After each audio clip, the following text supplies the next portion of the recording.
اب آپ بتائیں یہ جو ڈنڈا بردار کا ایشو اٹھا ہوا ہے، آپ کو معلوم نہیں ہے کہ اس کا اسلام کو اور علماء کو اور مدارس اور مساجد کو کتنا نقصان ہوگا؟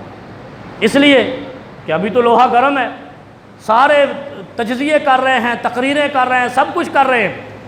اس معاملے کے نمٹنے کے بعد یہی لوگ جن کے دور میں مدارس کو بند کیا گیا، جن کے دور میں مساجد کو تالے لگانے کی کوشش کی گئی، وہ دور پچھلے دونوں حکمرانوں کا تھا، آج وہ ہمارے مولانا کو استعمال کر کے فورسز بنوا رہے ہیں۔ رب کعبہ کی قسم ہے مولانا، تم استعمال ہو رہے ہو ان لبرلزم کے دائیوں کے ہاں جنہوں نے اسلام کو 72 سال میں اس ملک میں زخمی کیا ہے، اور اس کا نتیجہ یہ نکلے گا، یہ تیرے ذریعے سے، تیری گنڈا فورس کے ذریعے مسلمانوں پر حملہ آور ہوں گے، اور مدارس کو بند کرنے کے لیے یہی لوگ عمران خان کا ساتھ دیں گے۔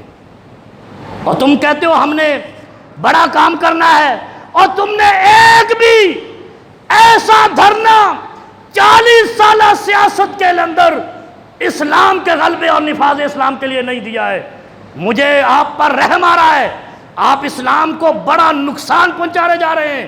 آپ کو کون استعمال کر رہا ہے یہ ہم نہیں بتاتے، لیکن ہمیں معلوم ہے کہ تم کسی کے ہاتھوں میں کھلونا بنے ہوئے ہو۔ میرا اسلام پرامن ہے، 13 سال تک خاموشی رہی ہے۔ جب تلوار اٹھائی ہے تو اسلام کے لیے اٹھائی ہے، تم ڈنڈا صرف اقتدار کے لیے اٹھا رہے ہو۔ اگر تم نے اسلام کے لیے اٹھایا ہوتا، پاکستان کی کوئی مذہبی تنظیم اگر پیچھے رہتی وہ دائرہ اسلام سے خارج ہو جاتی۔ کیوں؟ اور مجھے پتہ ہے تم نے اسلام کو کہاں استعمال کیا۔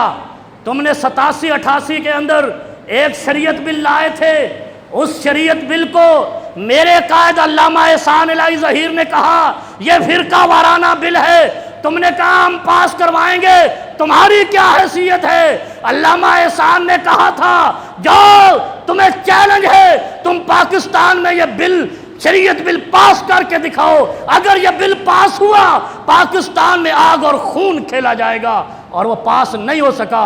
اور پھر میں تھا، تم نے اسمبلی میں کھڑے ہو کر اور فتووں کی بارش کی کہ عمران خان نے گستاخی صحابہ کی ہے۔ وہ میں بندہ فقیر تھا جس کو کروڑوں لوگوں نے سنا، ہم نے 9 تفاسیر اٹھا کر کہا تھا عمران خان نے گستاخی صحابہ نہیں کی ہے۔ بتاؤ وہ فتوے ہوا میں تحلیل ہوئے یا نہیں ہوئے؟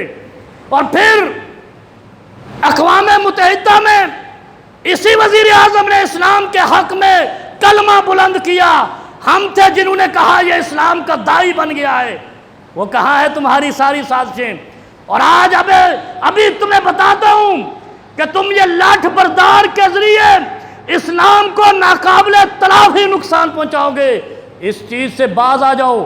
مسلمانوں کے علماء سے بھی کہتا ہوں کہ خدا را اس کے بعد یہی تینوں پارٹیاں مل کر یہی لاٹھ بردار کو ایشو بنا کر انہی مدارس کو بند کریں گے۔ میں کسی کا حامی نہیں ہوں، مجھے سرور کائنات کی حمایت چاہیے۔